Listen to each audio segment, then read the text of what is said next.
according to J. Douglas Canfield in his book Heroes and States about Restoration tragedy, he says, Restoration tragedy in general marks a desperate reactionary attempt after the English Civil War to reinscribe feudal, aristocratic, and monarchical ideology. So it's possible that there's some of that attempt there, but if you look closely at the plays, it's actually never seamless. It's never really quite actually reinscribes those ideologies. If anything, I think Restoration tragedy is wrestling with those ideologies and trying to think them through.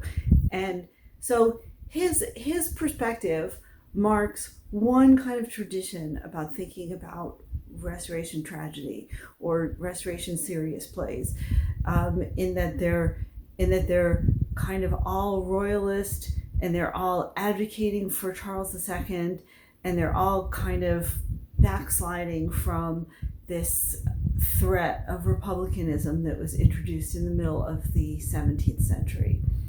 So another perspective is expressed by someone named Michael Neal, who argued that these plays, that the heroic is always a little parodic, and that it's not really supposed to be taken seriously, and that they themselves didn't really believe these words that they were expressing, which I don't really think that either of those is true or completely true. I think there's something to each of them. I think there's something significant to each of those arguments.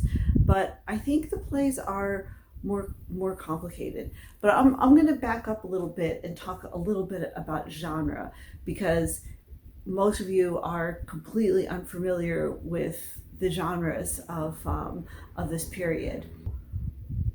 One point is that classic tragedy makes less of an appearance in the Restoration than other kinds of plays, such as tragic comedy, where something is very bad but then it turns out okay in the end, and what is called by actually some of the writers of the time heroic plays, in which great virtues are modeled by characters in the play.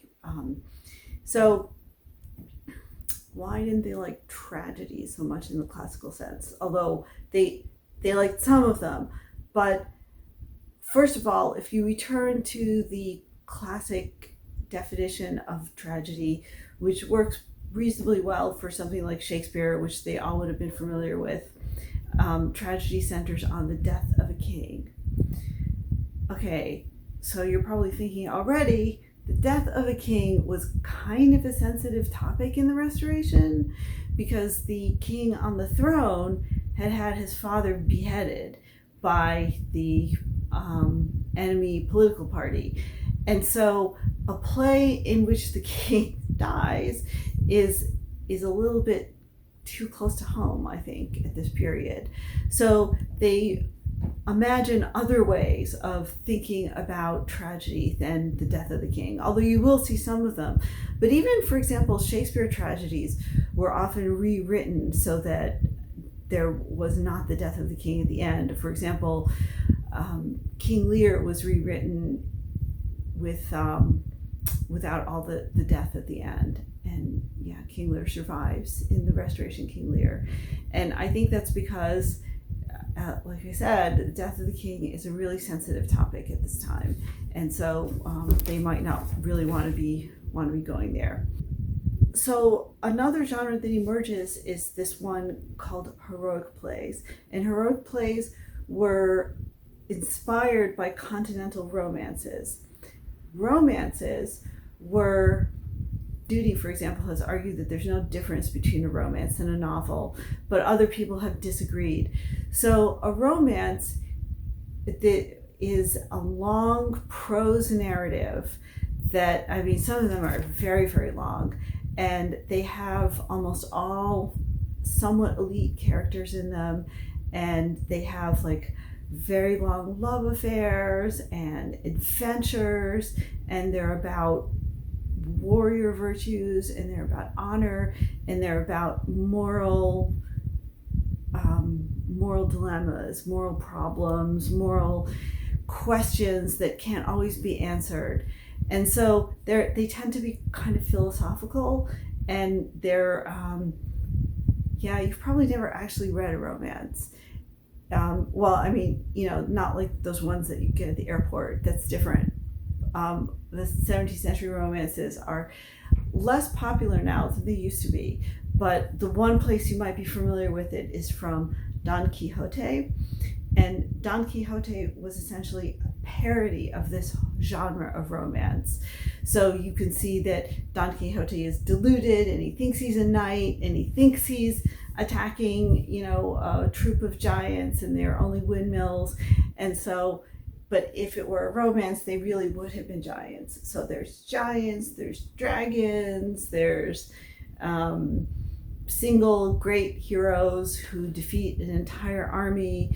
So those are romances, and they were popular, and they're actually, like, a lot of folks are getting interested in them again because they were really very popular before novels replaced them. If novels did replace them, maybe they're the same thing as novels.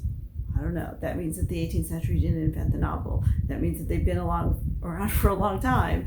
Margaret Duty talks about some of these romances that were written in ancient Greece. So long form of prose romance is not necessarily something new in the 18th century, even though it has been claimed to be new.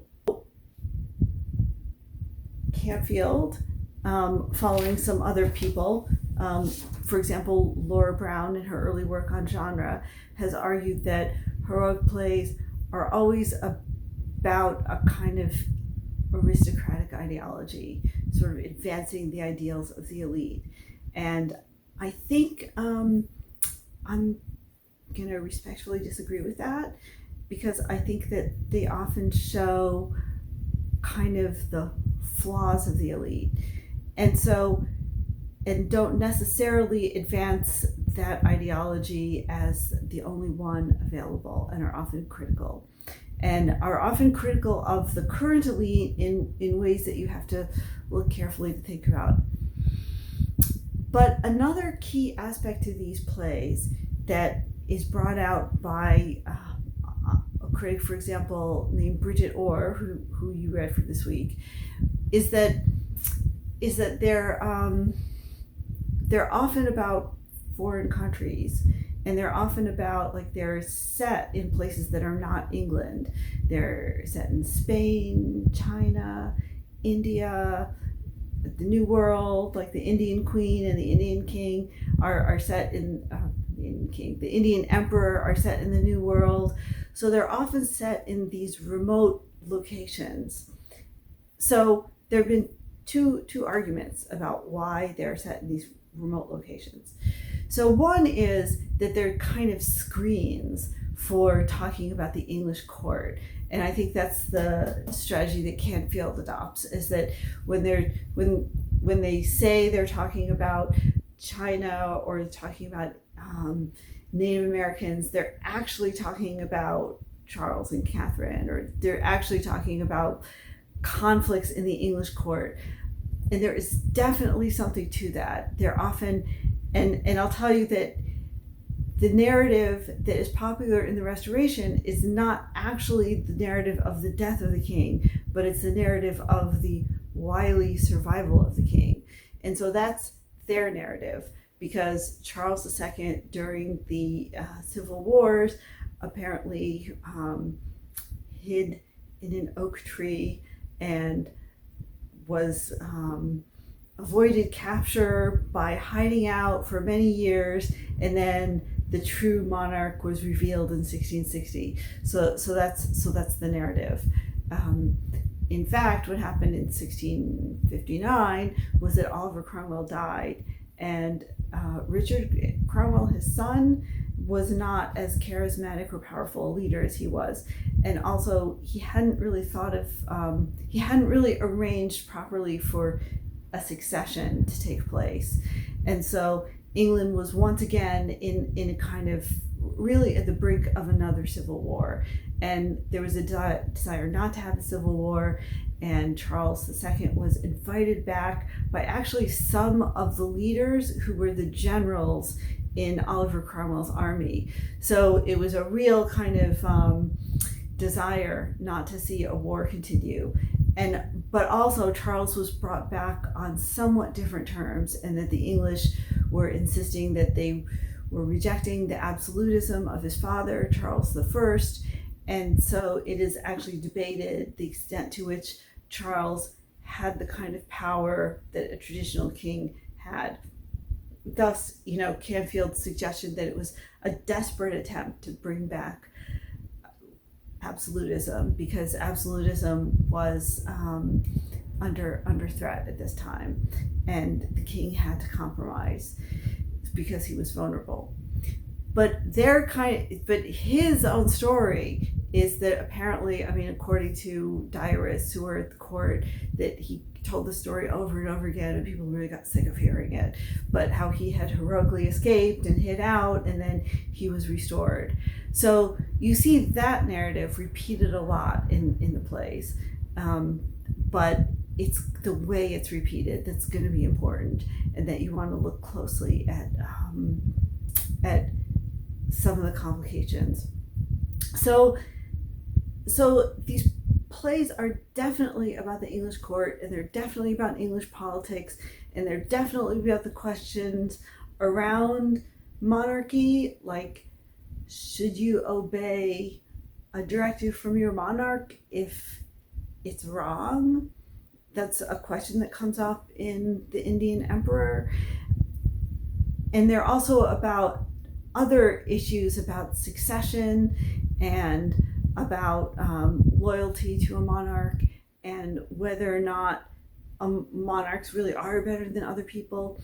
So it's definitely about that. But I think to kind of stop there is to miss this whole other thing that tragedies and heroic plays are about in the Restoration, which is really about England's place in the world, not just England itself.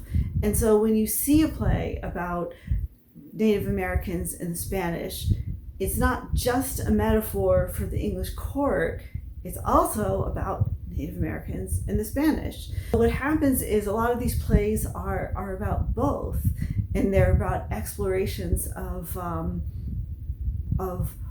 how other countries are operating right now, and how other empires are essentially much more powerful than England's empire. Certainly the Spanish was immensely successful an empire, and powerful, and very, very wealthy. And that is certainly, even though Spain's power was somewhat in decline in the Restoration, it was still very powerful. France had the most formidable army in Europe in the 17th century. The Chinese, by kind of every measure of well-being, were far ahead of Europeans as a whole in the 17th century and well into the 18th century. They produced things that were far beyond the technological capacities of the West. The Ottomans controlled the Mediterranean, which was a key area of trade, and the Europeans could, never overcome them. There was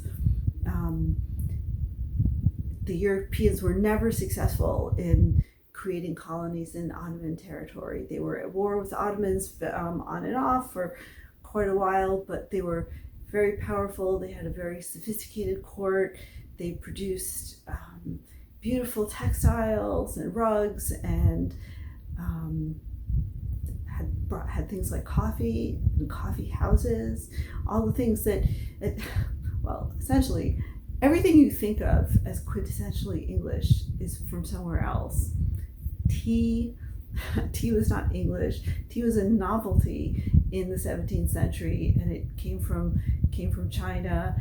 And I'll talk about this a little more later, but the legend is that Charles's Portuguese bride, Catherine of Braganza, was a tea drinker because the Portuguese were trading directly with China in the 17th century, something well beyond the capacity of the English, and who did not have the navigational skills that the Portuguese had developed.